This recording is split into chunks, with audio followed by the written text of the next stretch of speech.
Bab 2030, menyerang asosiasi Maple Pavilion diam-diam. Karena tidak peduli dari aspek manapun, asosiasi Maple Pavilion memiliki keuntungan besar. Bandit wilayah selatan tidak akan bisa mengambil alih segitiga emas. Selama asosiasi Maple Pavilion tidak melanggar perjanjian, John tidak punya cara untuk mengambil alih segitiga emas. Dia juga tidak punya alasan untuk mengirim pasukan dan menyerang sisi ini. Tidak bisa. Aku harus menelpon Kak Valentino.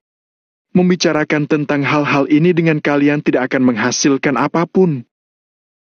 Mario mengerucutkan bibirnya dan mengeluh, lalu bersiap keluar untuk menelepon. Sampai hari ini, asosiasi Maple Pavilion masih berusaha sebaik mungkin membatasi sinyal. Satu-satunya yang bisa dipakai untuk menghubungi dunia luar adalah telepon di menara pengintai yang selalu diawasi.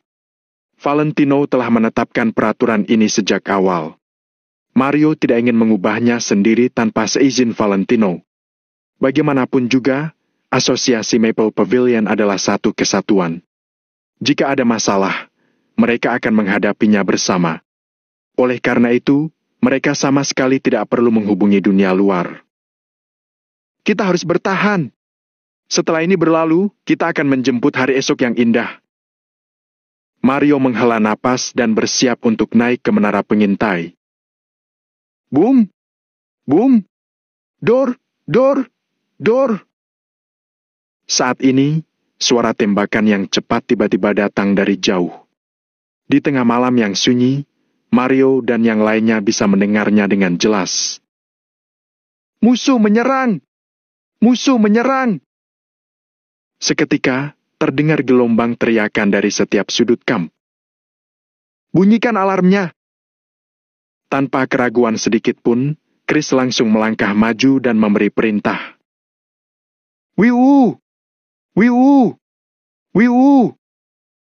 Lampu peringatan berwarna merah langsung dinyalakan, disertai dengan suara alarm yang melengking dan langsung bergema di seluruh kamp asosiasi Maple Pavilion. Dalam sekejap, semua prajurit Maple Pavilion bergerak dan segera memasuki kondisi siap tempur. Prajurit penyerang, siapkan 2 meriam dan segera berangkat ke lokasi tempur secepat mungkin. Siapkan senapan mesin. Nyalakan dan bersiap untuk memberi perlindungan. Chris tidak kebingungan sedikit pun dan dengan cepat memberi instruksi.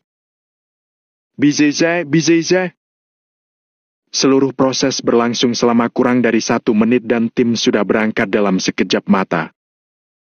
Mario, kamu mau pergi juga atau tidak?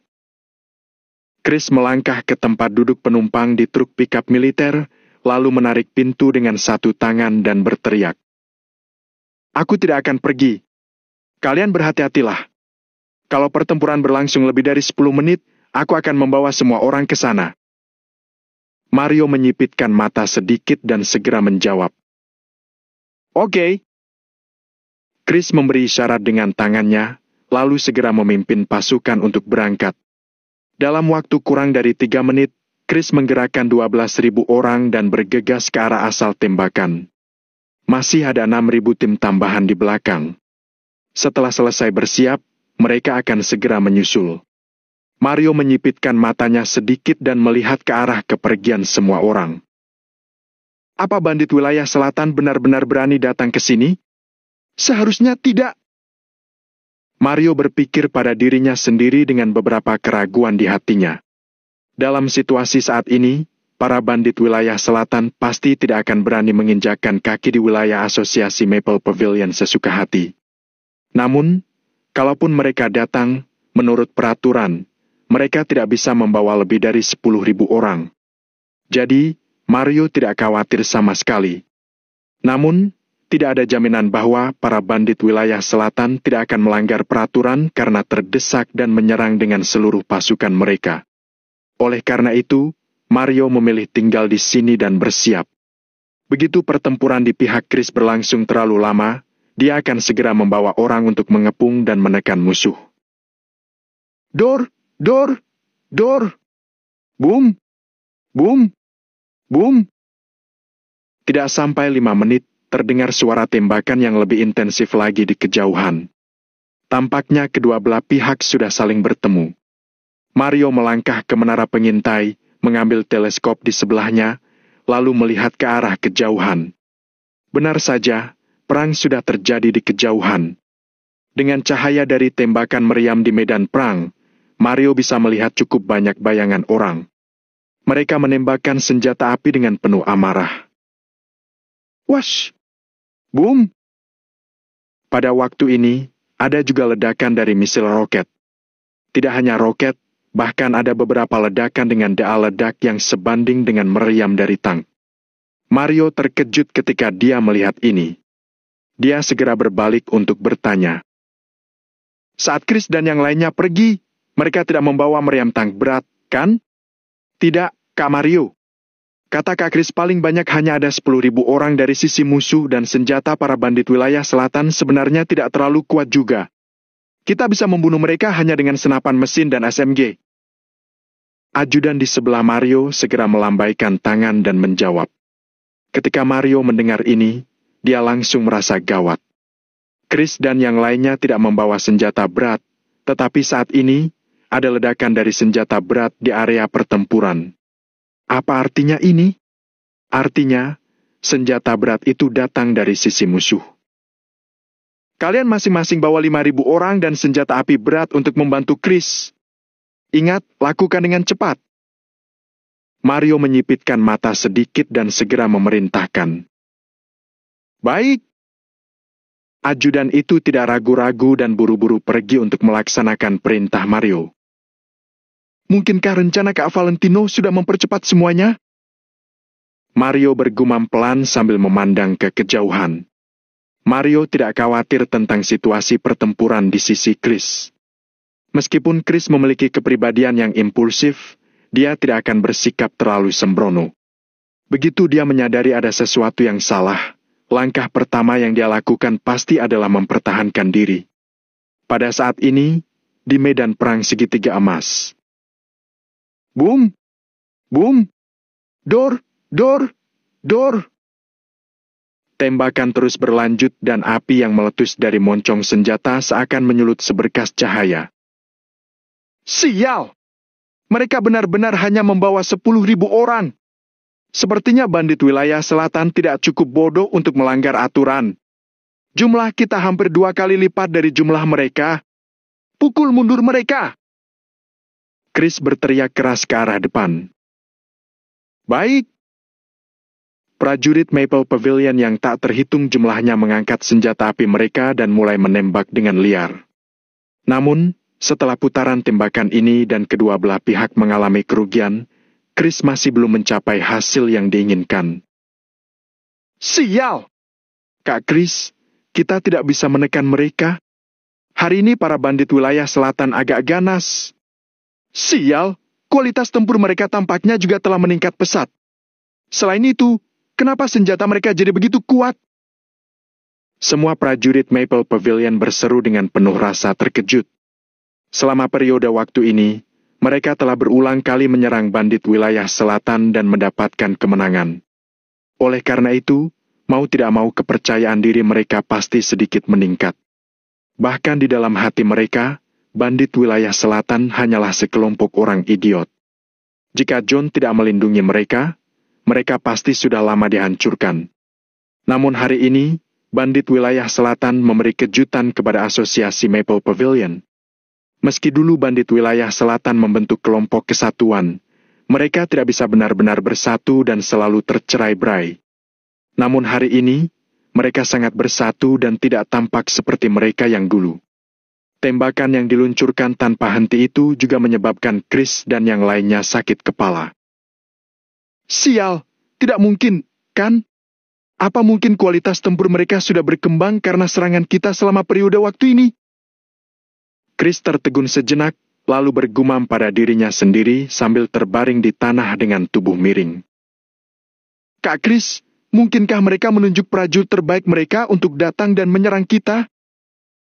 Seorang ajudan di sampingnya berpikir sejenak, lalu bertanya dengan pelan. Bab 2031, Menahan Diri. Chris berpikir selama beberapa detik, lalu memaki. Aku tidak peduli apakah mereka prajurit terbaik atau apapun itu. Kalau mereka berani ke sini, aku juga berani mengubur mereka. Kamu kembali dan minta dukungan. Ayo kita bergegas menyerang lagi. Aku ingin menghancurkan mereka dalam 3 putaran.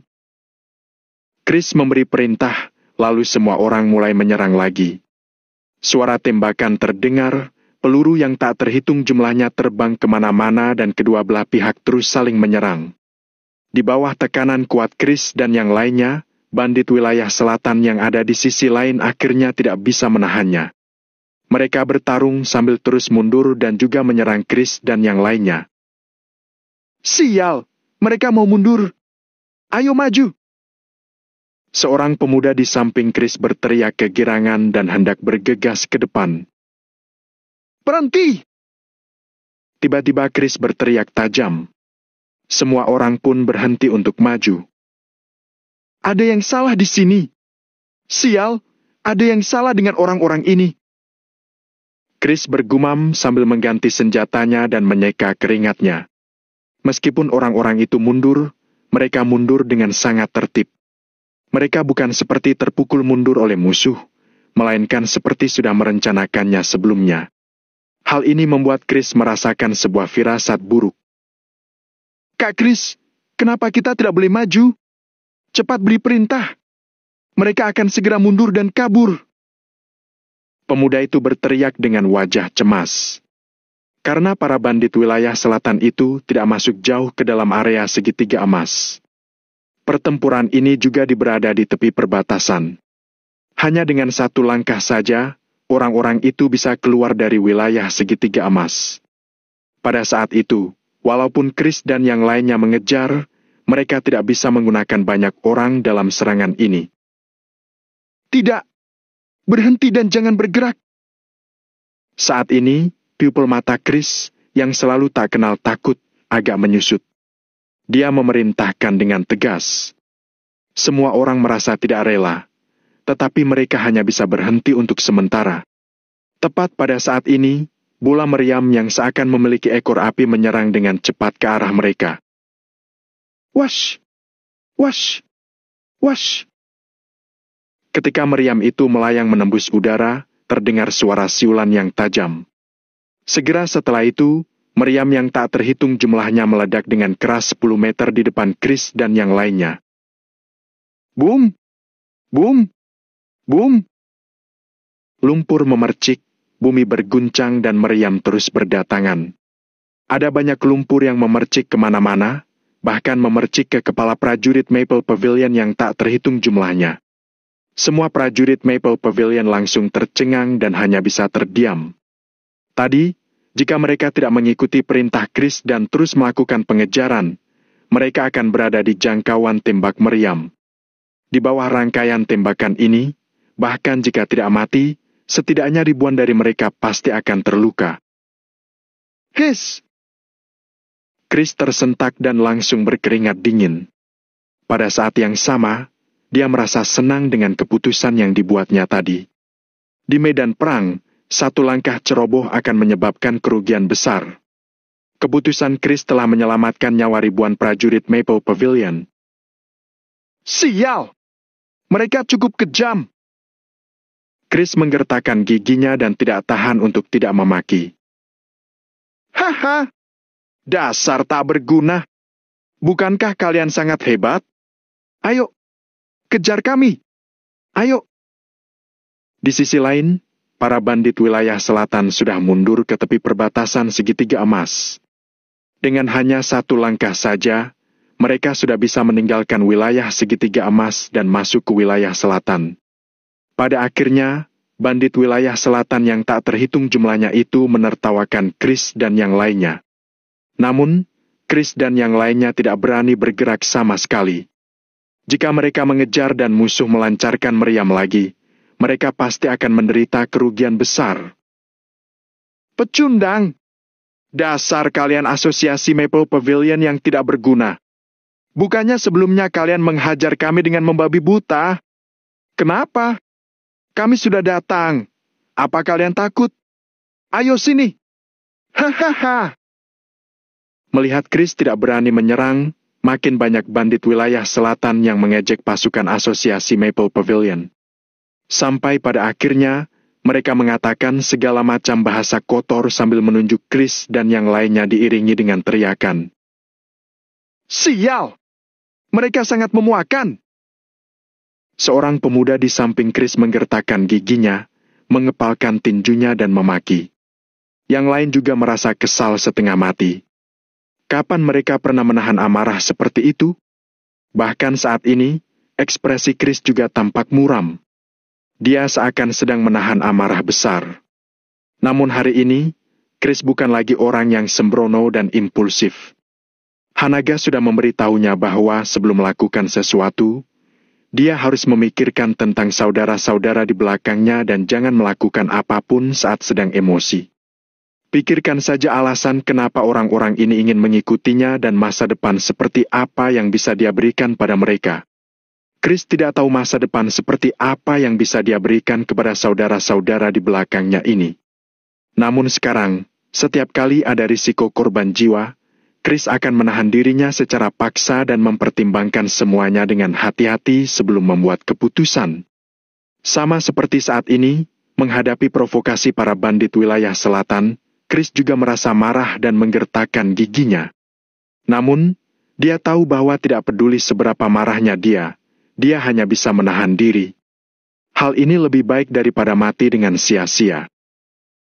Biar ku beritahu saja, kalian, asosiasi Maple Pavilion jangan sombong. Cepat atau lambat, segitiga emas ini akan menjadi milik para prajurit wilayah selatan. Kami hanya menghajar kalian sekali hari ini, tapi di masa depan, kami akan lebih sering menghajar kalian. Bubar! Bubar! Sekelompok orang tidak berguna ini bahkan tidak berani datang ke sini. Pecundang tidak berani mengejar. Ayo kita pergi! Sekitar 10.000 bandit wilayah selatan itu tertawa terbahak-bahak dengan sangat kencang.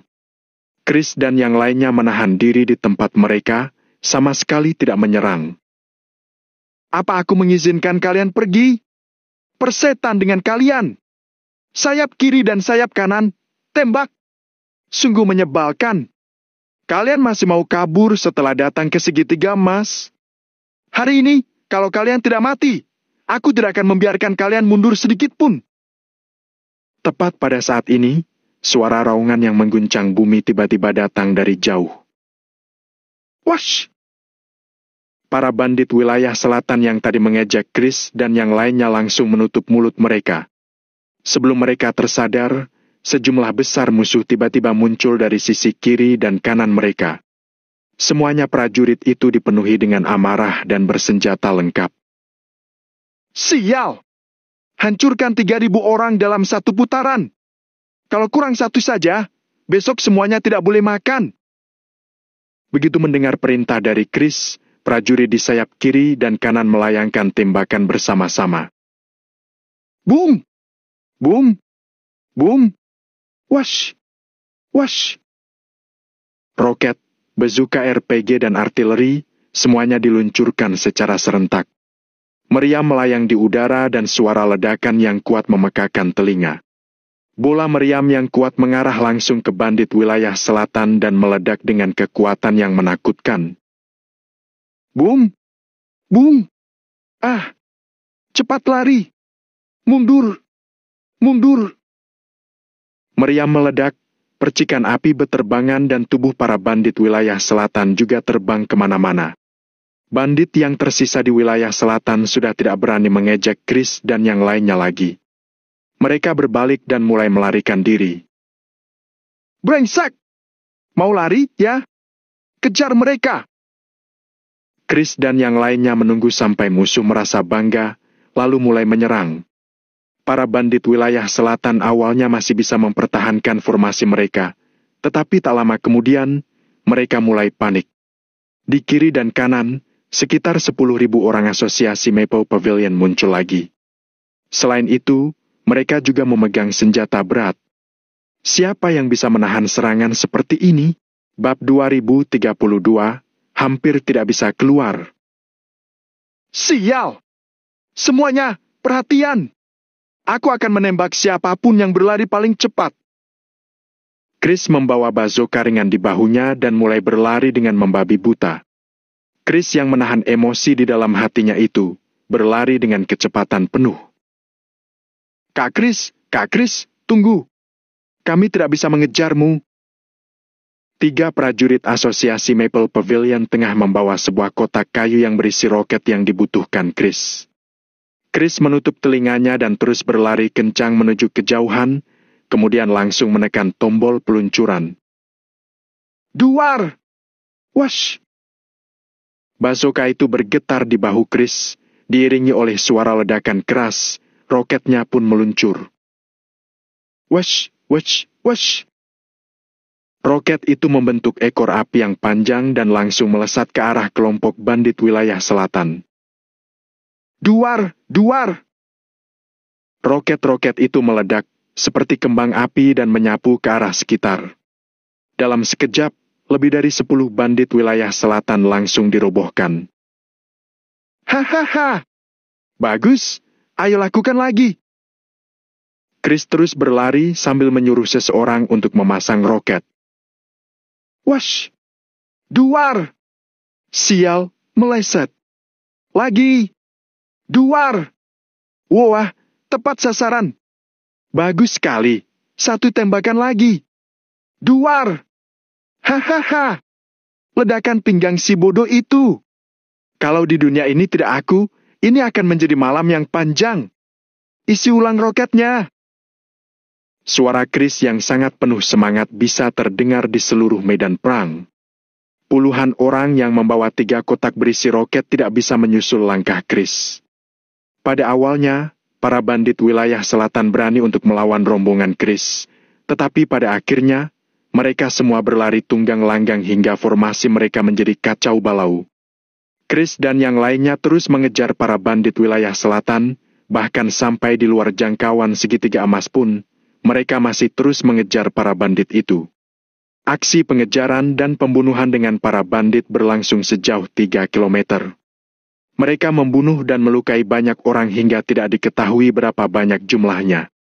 Saat bandit wilayah selatan yang tersisa melangkah ke daerah wilayah selatan, lalu bersiap untuk memaki dan memancing Chris serta yang lainnya. Chris berbalik dan menarik pasukannya mundur tanpa mengatakan apa-apa. Dia bahkan tidak punya niat untuk berbicara dengan para bandit itu. Para bandit wilayah selatan yang tersisa itu hanya saling memandang dalam diam. Mereka juga telah membuat beberapa persiapan, tetapi Chris dan yang lainnya tidak memberi mereka kesempatan untuk menggunakannya. Ada hampir 10.000 orang ketika mereka pergi ke sana, tetapi setelah mereka kembali, jumlah mereka menyusut setengahnya. Wajah Dekin pucat pasi ketika melihat orang-orang yang kembali dengan wajah yang kusut. Tidak ada tempat bagi mereka untuk melampiaskan amarah mereka.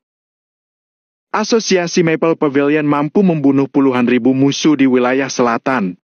Kalian cukup bagus, kalian memang bisa masuk tapi juga hampir tidak bisa keluar. Dekin menggertakkan giginya sambil menatap ke arah kerumunan dan mengumpat. Sementara para bandit wilayah selatan yang ada di hadapannya tidak mengucapkan sepatah kata pun. Perhatikan kata-katamu. Namun, ada seorang pemuda di belakang Dekin yang tiba-tiba menyahut dengan nada dingin. Dekin terhenyak, lalu buru-buru mengubah ekspresi wajahnya dengan senyuman. Kalau begitu tetap ikuti sesuai rencana dan terus mengusik asosiasi Maple Pavilion secara berkelompok di malam hari. Jangan bicarakan apakah harus bertarung atau tidak. Mari kita buat mereka merasa kesal juga. Dekin berhenti sejenak dan tidak berkata lebih banyak. Namun, dia justru memberikan instruksi selanjutnya. Semua orang mengangguk, lalu mulai sibuk dengan urusan mereka. Malam ini, mereka juga bersiap untuk berperang gerilya sama seperti yang dilakukan asosiasi Maple Pavilion kepada mereka. Tujuan utama mereka adalah mengganggu asosiasi Maple Pavilion di medan perang segitiga emas. Apa-apaan ini? Apa mereka datang untuk memberi kami senjata? Chris membawa orang-orang untuk membereskan medan perang. Senjata yang harus dikumpulkan tidak boleh ada yang tertinggal. Dari mana para bandit wilayah selatan ini mendapatkan senjata yang sangat bagus seperti ini? M60 adalah senapan sniper. Ini adalah SMG Thompson. Gila, kita sangat beruntung. Ini semua barang bagus. Chris sangat bersemangat. Baru saja dia hendak berjalan ke depan, dia tidak sengaja menginjak Maya dari bandit wilayah selatan. Kaki Chris memang sudah bengkak karena berlari mengejar para bandit wilayah selatan tadi. Jadi, sekarang dia tersandung dan langsung terjatuh ke depan. Biug! Chris buru-buru mengulurkan tangannya untuk menahan tubuhnya sebelum wajahnya terempas ke tanah. Dasar brengsek, bahkan kamu masih mencelakaiku setelah mati. Biar aku! Chris hendak berdiri, tetapi tiba-tiba berhenti berbicara. Benda apa ini? Chris perlahan menengok, lalu dia melihat sebuah benda yang ada di tangan mayat itu dan seketika terbelalak.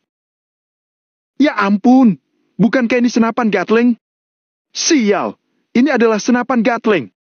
Semuanya, ini adalah senapan Gatling. Chris langsung melompat dari tanah, lalu menggosok telapak tangannya dengan penuh semangat. Pantas saja mereka tidak bisa berlari kencang. Ternyata mereka punya barang bagus. Chris mengelilingi senapan Gatling itu seraya terus memperhatikannya dengan cermat. Senapan Gatling memiliki berat hampir 80 kg. Pantas saja para bandit wilayah selatan itu tidak bisa berlari cepat. Hal yang paling menakutkan dari senjata itu adalah kecepatan tembakannya. Selama roller di depannya diputar, kecepatan tembakan maksimumnya mencapai 1.200 peluru per menit. 1.200 peluru per menit, berarti 20 peluru per detik. Jika Chris bisa memiliki puluhan senjata pembunuh yang begitu kuat di tangannya, maka dia tidak hanya akan memimpin 100 orang, bahkan dia berani memimpin puluhan ribu orang. Sialan, ini benar-benar Gatling, luar biasa. Ini pertama kalinya aku melihatnya. Biarkan aku menyentuhnya. Biarkan aku merasakannya. Prajurit Maple Pavilion yang tak terhitung jumlahnya itu mendekat dengan penasaran. Lagi pula, ada banyak jenis senjata yang hanya bisa dimiliki oleh pasukan tentara. Walaupun Chris kaya raya, dia mungkin tidak bisa mendapatkannya. Tidak, senjata di pasukan militer. Kilatan cahaya tiba-tiba melintas di benak Chris. Segera setelah itu, Chris mengerutkan keningnya dan mulai merenungkan pertempuran malam ini. Sesaat kemudian, Chris mengeluarkan senter lagi dan membalikkan tubuh beberapa bandit wilayah selatan. Kalian bersihkan medan perangnya, lalu kirim seseorang untuk berjaga. Aku akan kembali dulu. Chris langsung berbalik, lalu melangkah ke truk militer sambil berteriak. Sekarang, dia perlu berbicara dengan Mario mengenai masalah ini. Kamp Asosiasi Maple Pavilion, di dek pengintai. Chris sudah menjelaskan seluruh proses pertempuran pada Mario. Itulah masalahnya. Mereka tidak hanya meningkatkan kualitas bertempur, tetapi juga memiliki senjata dari pasukan militer. Aku juga melihat-lihat para bandit wilayah selatan yang tewas. Ada seorang pria yang mengenakan pakaian bandit wilayah selatan, tapi penampilannya agak berbeda. Setelah Chris menjelaskannya dengan terperinci, dia juga membuat ringkasan. Ini jarang sekali, sangat jarang. Ucap Mario sambil menjentikan abu rokoknya. Apanya yang jarang?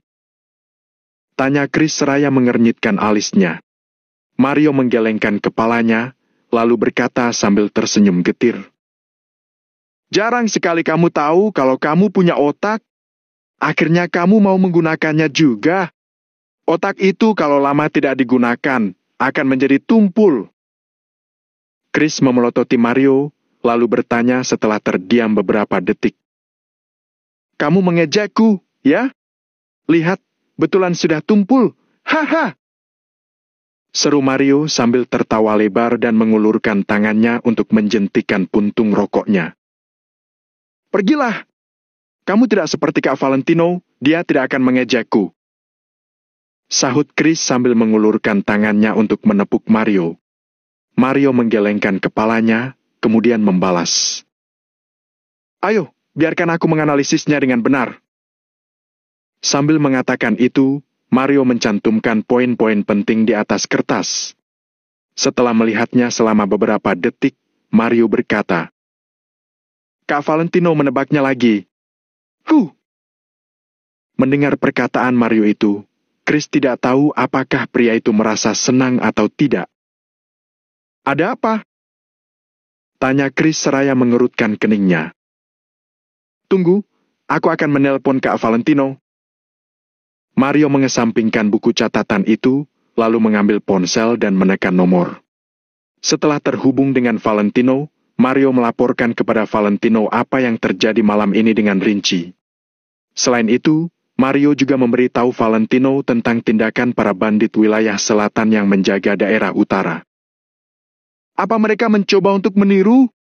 Sayang sekali, mereka mungkin tidak akan bisa menggunakan taktikku dengan baik," jawab Valentino sambil mencibir dengan suara lelahnya di sisi lain telepon. "Kak Valentino, apa yang harus kita lakukan sekarang?" Mario berhenti sejenak, lalu bertanya dengan lembut.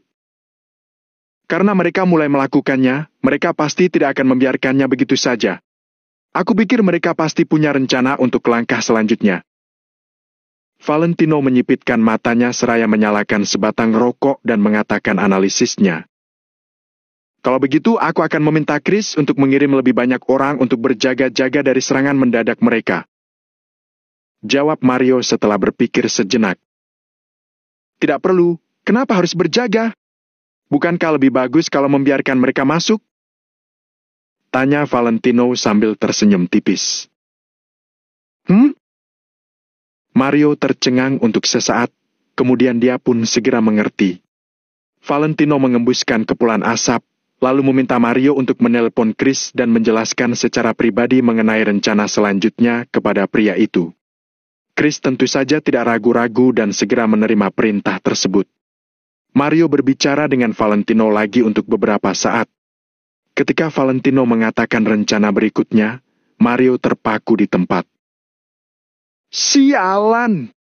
Kak Valentino, bisakah kita melakukan ini?" tanya Mario dengan mata terbelalak. Dia tertegun selama beberapa detik sambil memegang telepon dengan kedua tangannya. "Kalau aku bilang bisa, pasti bisa. Kalau kali ini aku berhasil, aku akan selangkah lebih dekat dengan rencana akhirku. Kecuali kalau John benar-benar ingin meninggalkan wilayah selatan." Saat Valentino mengucapkan kata-kata ini, nadanya bicaranya sangat dingin dan mengandung kepercayaan diri yang sangat kuat. Mario terdiam sejenak, lalu menganggukkan kepalanya. "Baiklah, lakukan apa yang aku katakan. Paling lama dalam 3 hari, keadaan akan berubah menjadi lebih baik. 3 hari kemudian, aku akan membiarkan semua orang mengingat asosiasi Maple Pavilion dan mengingat hari itu." Setelah mengatakan itu, Valentino pun menutup panggilan teleponnya. Bab 2033, Ambisi. Semuanya mengingat hari itu. Mario pun perlahan-lahan mengakhiri panggilan. Dia tampak sangat terkejut.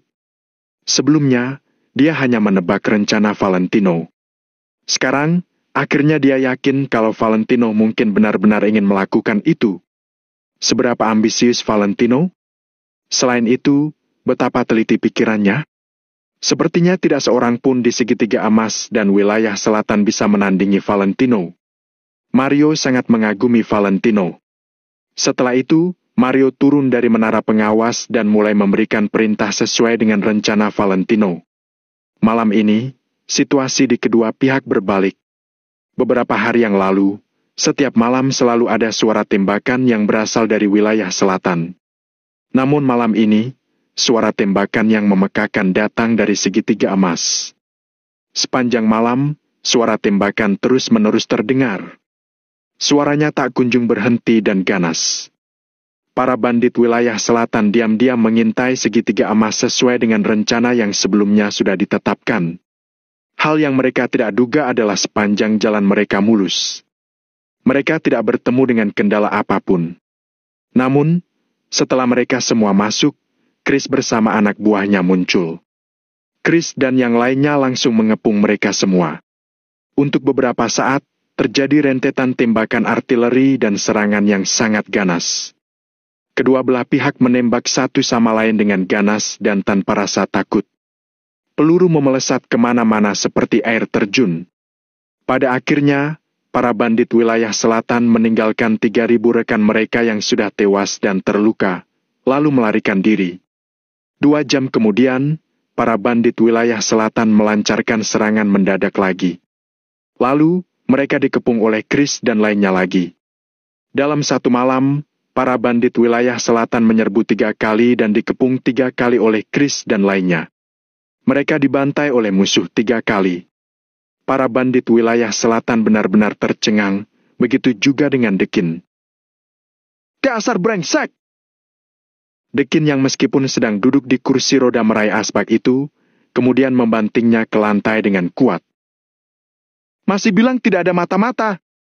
Masih bilang tidak ada mata-mata. Kalau tidak ada mata-mata, apakah informasi itu dapat diketahui oleh Asosiasi Maple Pavilion dengan akurat? Hah? Jawab aku!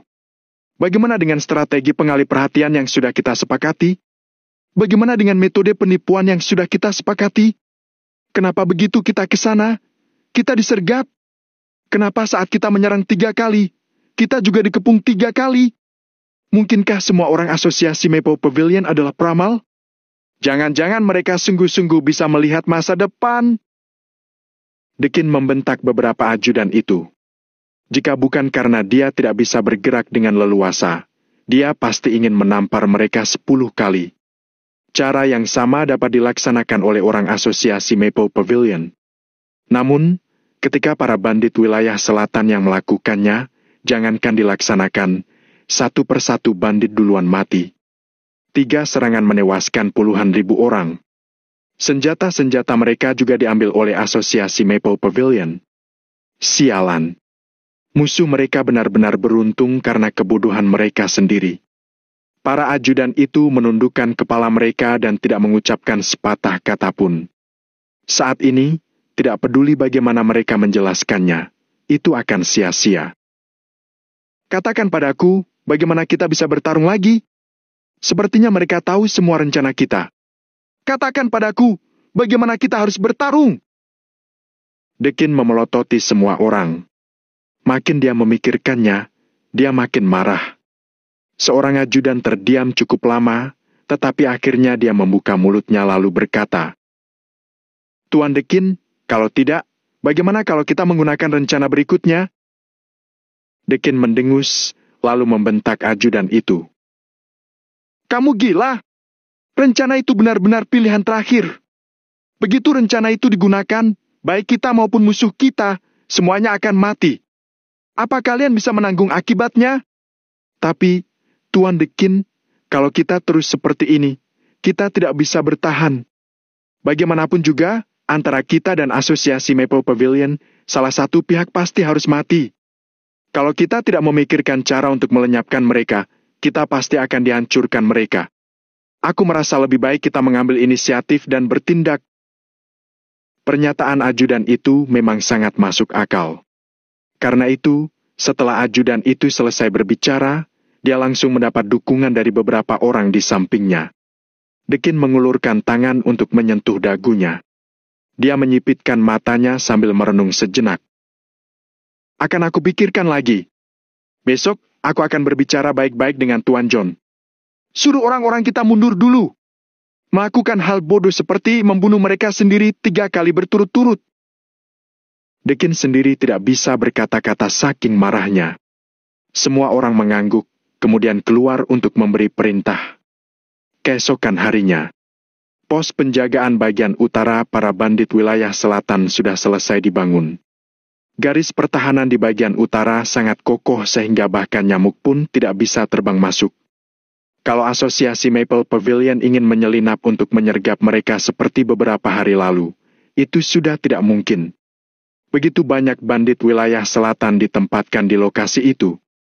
Kalau Asosiasi Maple Pavilion bertindak, semua bandit wilayah selatan akan tahu. Selama ada alarm yang berbunyi, puluhan ribu bandit wilayah selatan akan segera mengirim pasukan.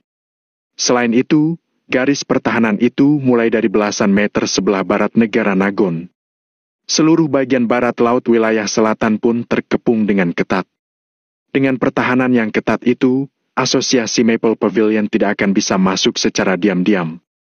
Oleh karena itu, setelah garis pertahanan itu selesai dibangun, semua bandit wilayah selatan merasa sangat lega.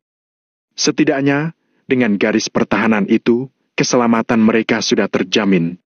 Mereka tidak perlu hidup dalam ketakutan setiap hari seperti beberapa hari yang lalu. Lalu, 2 hari berikutnya, para bandit wilayah selatan seperti orang gila. Mereka terus-menerus memprovokasi asosiasi Maple Pavilion. Malam itu, mereka memanfaatkan kegelapan malam untuk melancarkan serangan mendadak. Namun, setelah dikelilingi oleh Chris, puluhan ribu orang mereka dibantai. Setelah mengalami kejadian itu, mereka juga belajar dari kesalahan mereka. Pada malam hari, mereka tidak bisa melihat kapan Chris dan yang lainnya akan mengepung mereka. Namun, mereka bisa bertindak pada siang hari. Oleh karena itu, para bandit wilayah selatan dibagi menjadi banyak pasukan kecil sebelum memasuki area segitiga emas pada siang hari. Kemudian, sambil memegang senjata api, mereka terus memprovokasi asosiasi Maple Pavilion dan bahkan melempar bom bensin ke arah kamp asosiasi Maple Pavilion. Namun, jumlah orang asosiasi Maple Pavilion sangat banyak. Jadi, ingin mendekati kamp asosiasi Maple Pavilion juga bukan hal yang mudah. Meski begitu, mereka tetap merasa bahagia. Selama 2 hari ini, mereka meluncurkan serangan terhadap asosiasi Maple Pavilion puluhan kali. Selama mereka melihat ada prajurit asosiasi Maple Pavilion keluar, mereka segera mundur. Lalu, jika prajurit asosiasi Maple Pavilion mundur, mereka akan kembali dan lanjut memprovokasi. Para bandit wilayah selatan pun mulai merasa bangga. Sedangkan banyak prajurit asosiasi Maple Pavilion merasa kesal. Karena 2 hari ini, para bandit wilayah selatan telah datang untuk memprovokasi mereka berkali-kali. Akan tetapi, Mario tidak memikirkan cara untuk menghadapi mereka. Bahkan Chris yang biasanya bertindak impulsif tidak menampakkan diri selama 2 hari ini, seolah-olah dia telah menghilang begitu saja. Chris dan Mario tidak keluar-keluar, lalu tidak ada seorang pun di asosiasi Maple Pavilion yang memberi perintah. Mereka hanya mengandalkan beberapa ajudan untuk memimpin mereka. Mereka tampak kacau. Bab 2034, situasi berubah. Selama 2 hari ini, menghadapi gangguan para bandit wilayah selatan memang tidak memakan korban. Akan tetapi, terus-menerus mengejar mereka juga melelahkan. Sore hari, seorang ajudan benar-benar sudah tidak bisa menahan dirinya, jadi dia datang ke kantor Mario. "Kak Mario, apa yang harus kita lakukan? Apakah kita akan membiarkan mereka menginjak-injak kepala kita? Banyak prajurit kita sudah tidak tahan lagi." Nada bicara ajudan itu terdengar agak tidak senang. Mario tidak menjawab pertanyaannya, tetapi malah balik bertanya. "Sekarang jam berapa?" Ajudan itu melihat arlojinya sebelum menjawab. "Jam 2? Jam 2, ya?" Mario mengangguk, kemudian menghitung waktu. "Jangan cemas dan jangan marah. Karena mereka bersikap sombong, mari kita bunuh mereka.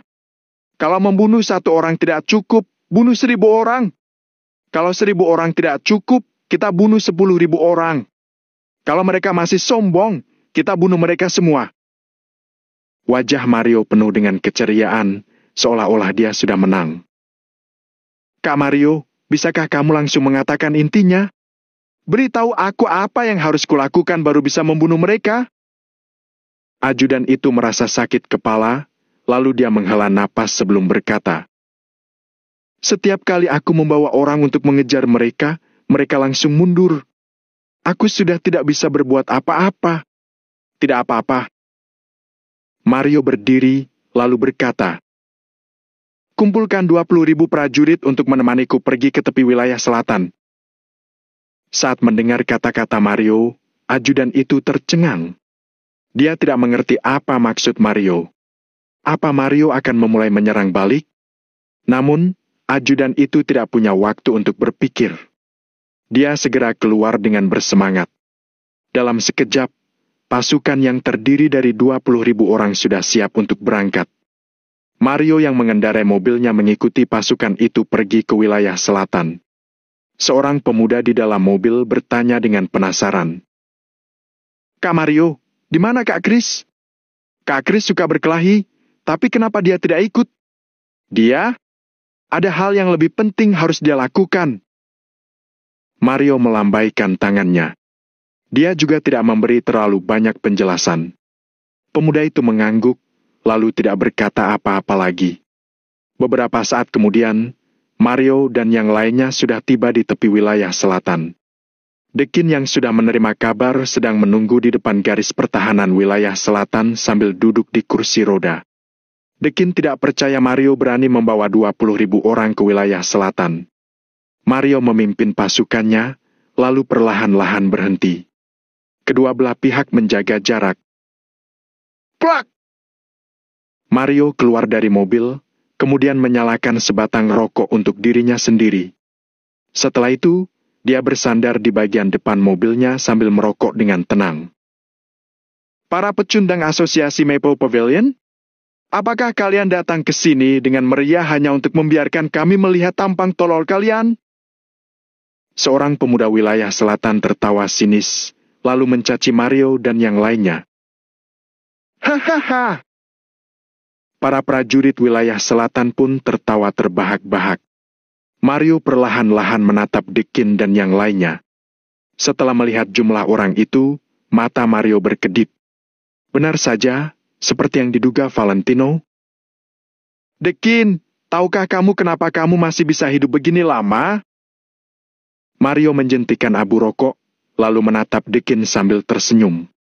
Dekin mendengus, lalu berteriak pada Mario dari kejauhan. "Karena aku sangat beruntung. Hei. Mario menggelengkan kepalanya sambil terkekeh. Kemudian, dia berkata dengan datar.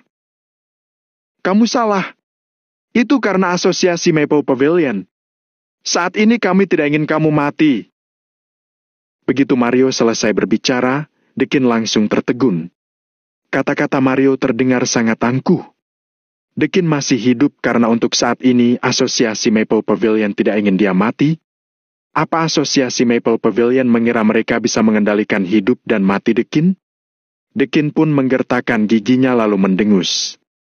Dia berkata, "Kamu terlalu percaya diri. Kamu kira Asosiasi Maple Pavilion sangat kuat? Kami telah menekan kalian selama beberapa hari ini. Tapi, apa yang telah kalian lakukan?" Mario tidak menjawab Dekin. Mario justru menundukkan kepalanya untuk melihat arlojinya. 3, 2, 1. Sambil melihat arlojinya, Mario menghitung mundur. "Sudah mau mulai," ucap Mario, kemudian dia mengangkat kepalanya untuk melihat Dekin. "Apa kamu lihat-lihat? Dasar pecu! Bam!" Sebelum Dekin sempat menyelesaikan ucapannya, suara keras tiba-tiba terdengar dari jauh. Suara itu seperti suara petir yang berasal dari tempat jauh, lalu suara itu mulai terus-menerus bergema di wilayah selatan. Gema itu tak kunjung berhenti.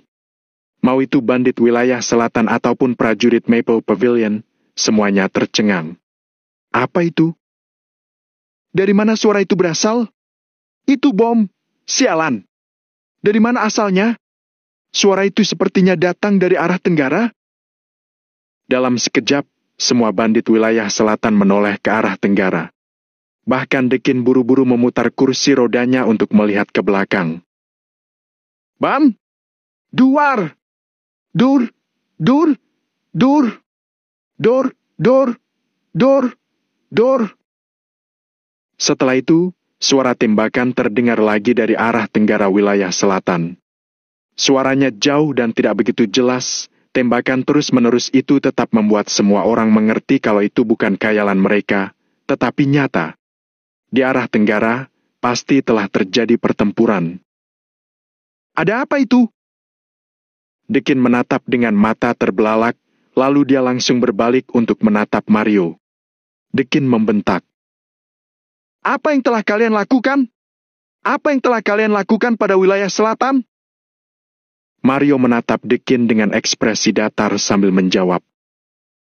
Makanan boleh asal dimakan, tapi ucapan tidak boleh asal diungkapkan. Semua orang asosiasi Maple Pavilion sedang di segitiga emas. Apa yang bisa kami lakukan? Dekin memelototi Mario dan dadanya naik turun dengan hebat. Namun, dia tidak dapat menemukan kata-kata untuk membantah. Di tempat ini ada garis pertahanan. Asosiasi Maple Pavilion sama sekali tidak bisa memasuki wilayah selatan. Oleh karena itu, pertempuran di Tenggara tidak ada hubungannya dengan asosiasi Maple Pavilion. Tuan Dekin, gawat! Aliansi Selatan memberi kabar kalau mereka telah diserang oleh pasukan tak dikenal. Ada banyak musuh di sana, mereka pun mengalami kerugian besar. Pada saat ini, seorang pemuda wilayah selatan berlari menghampiri Dekin. Dia tampak sangat gugup. Kepala Dekin berdengung. Aliansi Selatan dari wilayah selatan diserang? Siapa?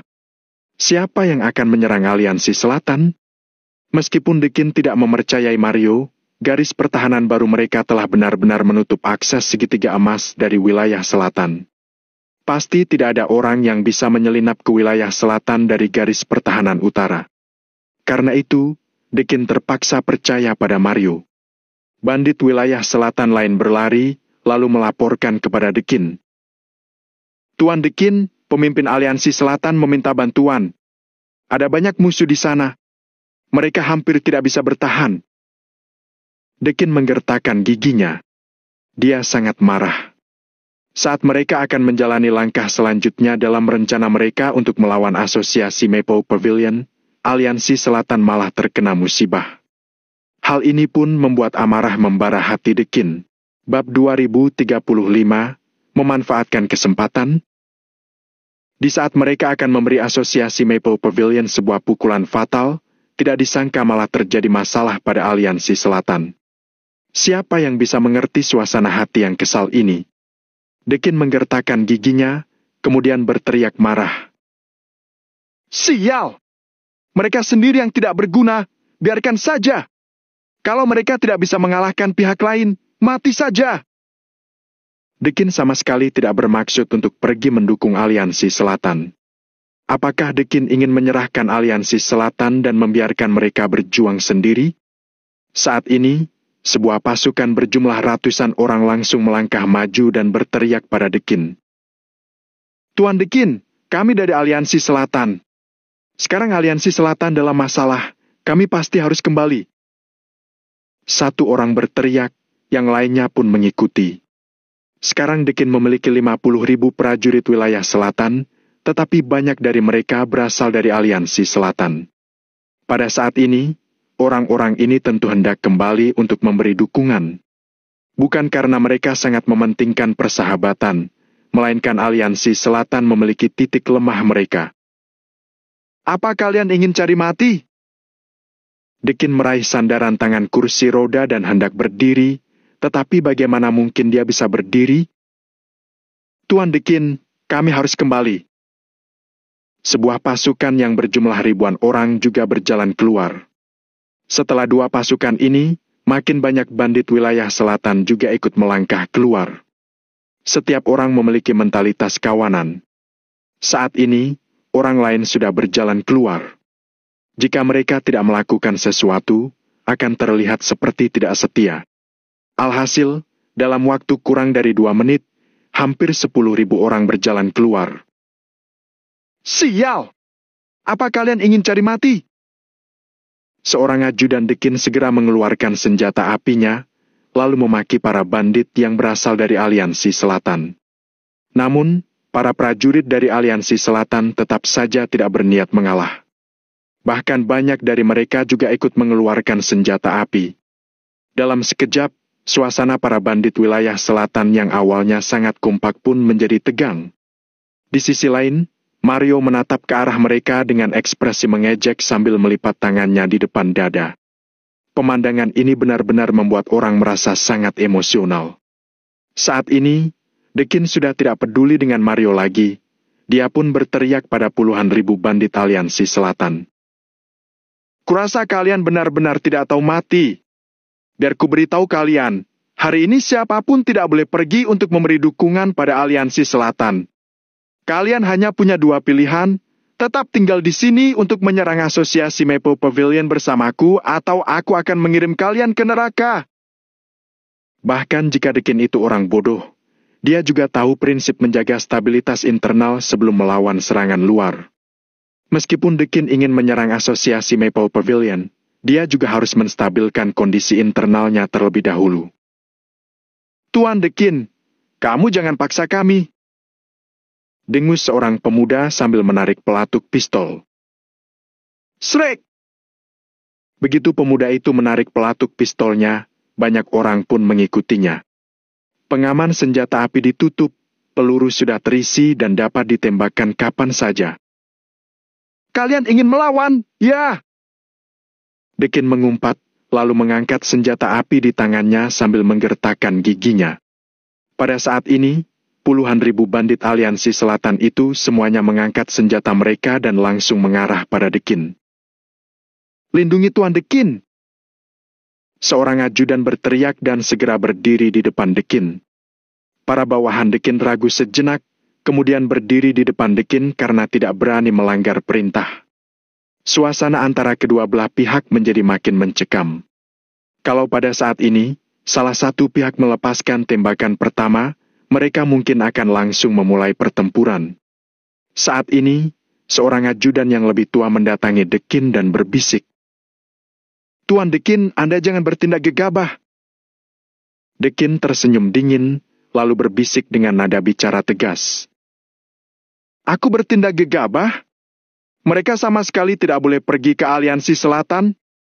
Bagaimana kalau asosiasi Maple Pavilion menyerang ketika kita pergi untuk memberi dukungan? Dekin tidak bodoh. Jika mereka benar-benar pergi memberi bantuan pada Aliansi Selatan, kekuatan prajurit di sini akan menjadi kosong. Pada saat itu, bagaimana kalau asosiasi Maple Pavilion memanfaatkan kesempatan ini untuk menyerang? Tapi, Tuan Dekin, kalau kita tidak mendukung Aliansi Selatan, nanti situasi kita akan makin sulit. Kalau Aliansi Selatan sudah lenyap, tidak akan ada yang menjaga di belakang kita lagi.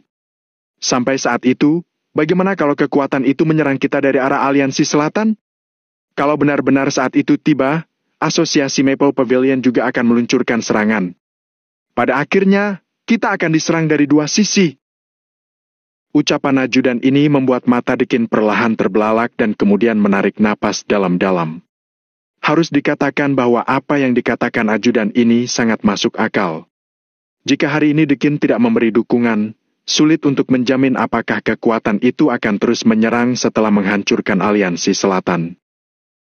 Sial! Ayo kita pergi!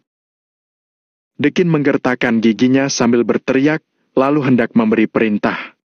Namun, sebelum pergi, Dekin masih memutar kursi rodanya dan menatap Mario. Dekin menggertakkan giginya sambil berteriak pada Mario. Hai MPH! Aku menghormati asosiasi Maple Pavilion. Jadi, aku harap kalian jangan melakukan trik yang licik. Mario tersenyum sinis dalam hatinya. Apakah Dekin tidak terlalu naif untuk menanyakan hal ini? Mario mengernyit sambil bertanya dengan serius. Apa yang kamu katakan? Asosiasi Maple Pavilion selalu bertindak jujur dan terus terang.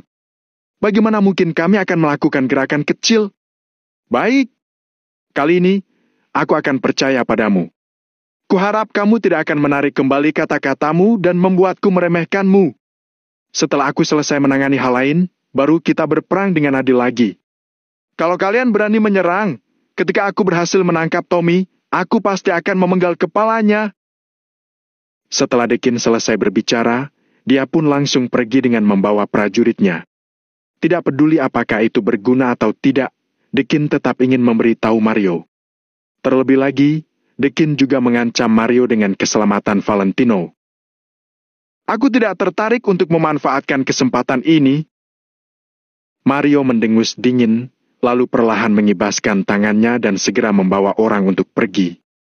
Di dalam mobil, seorang prajurit Maple Pavilion bertanya dengan sedikit ragu.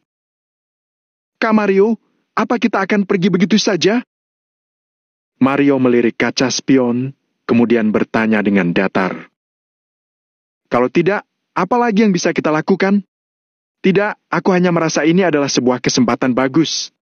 Kita harus memanfaatkannya. Prajurit Maple Pavilion ini terdiam sejenak sebelum akhirnya mengutarakan pendapatnya. Mario perlahan mengibaskan tangannya, lalu mengangguk sambil berkata, "Tidak masalah, tidak perlu terburu-buru, kok.